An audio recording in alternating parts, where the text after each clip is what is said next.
Morning, folks. Well, it took a little bit of doing to wiggle in here, but I found a spot that should work, I think, to get rid of this cow. And he's going to make some, or she is going to make some good bait, but I need it somewhere where people aren't going to find it and where the wolves will. That ain't really that easy to do normally. So, I think, actually looking at this, I might back up just a little bit further to that tree. I was going to chain it off to this one, but let's see what I can do here. Good morning, folks. I know it took a little bit of doing to wiggle my way in here, but I got this cow roped off to a tree right there, and hopefully I can pull him out and get my rope untied again. Sometimes they get pretty tight. That's an old rope. I can cut it if I have to. So anyway, see what I can do here.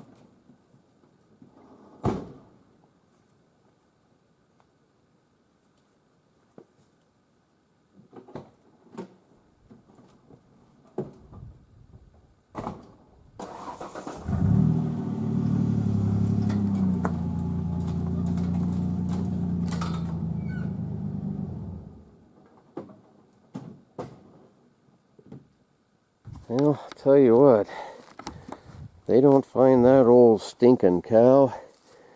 You can tell how skinny she was. Then they don't have a nose. The only trouble is the bears will also find it. I got to be really careful where I put my traps. I'll put them quite a distance away from this. And only dog turds and urine. This here is really old, disintegrated wolf poop. You can see nothing but deer hair, a few pieces of bone, and part of a deer hoof.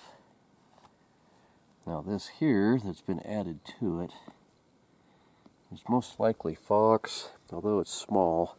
It might be pine marten. Oh, here's some more right there.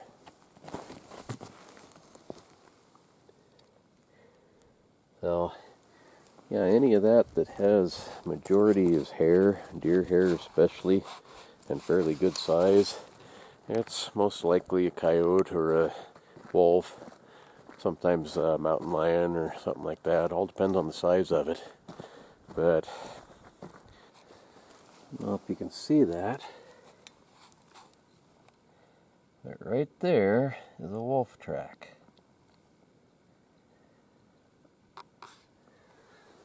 That's encouraging. And look at that. That is definitely a wolf. It's big too. And it's really fresh. I thought it was on top of our tire track right here, but I see now that it's right there, and right there, and right there. There is tire tread on it.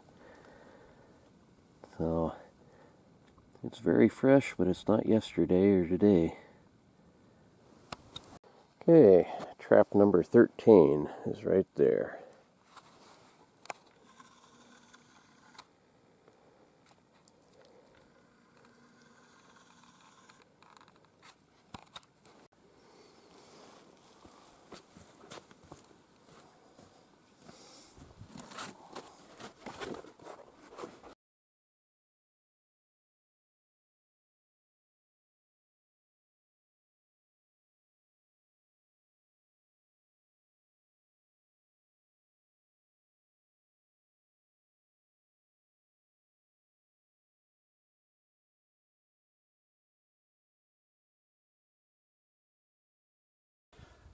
got my fiberglass pan covers this time.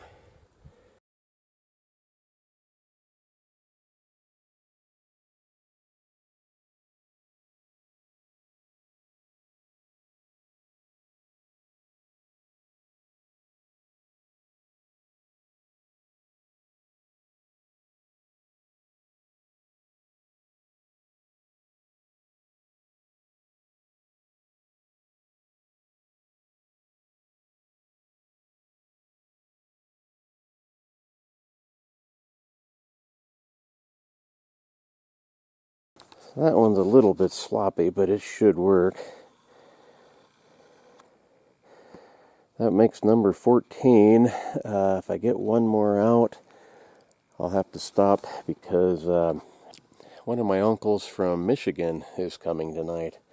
He should be here pretty soon, and I got probably a good hour to get out of here, so he'll probably beat me to the house. Okay, this one is number 15. It's not done yet.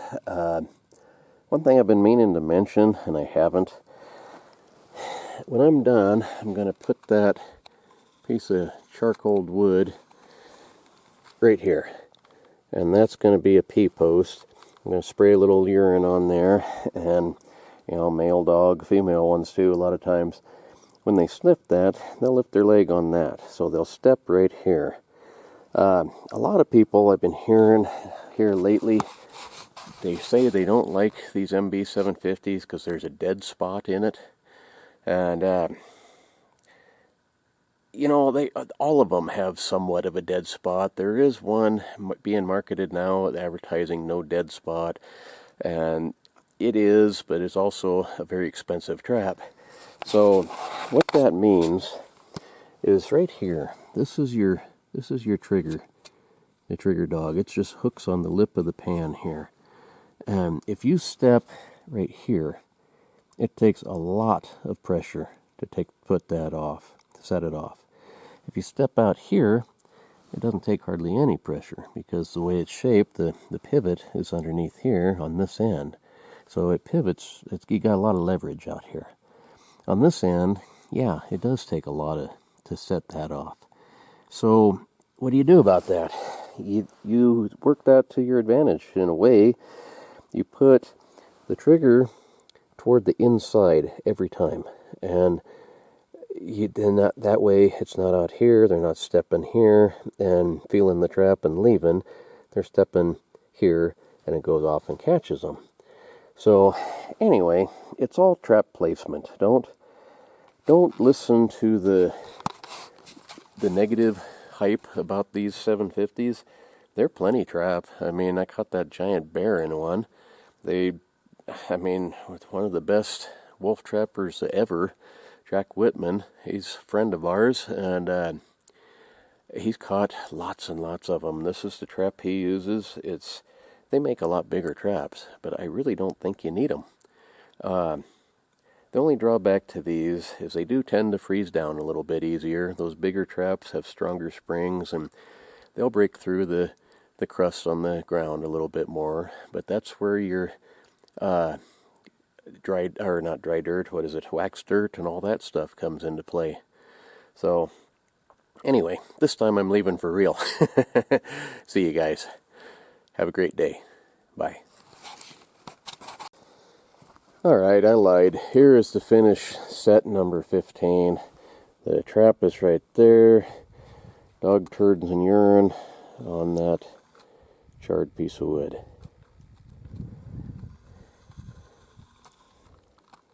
Now, part of the reason I set it here is that it's a high point above where I have the bait.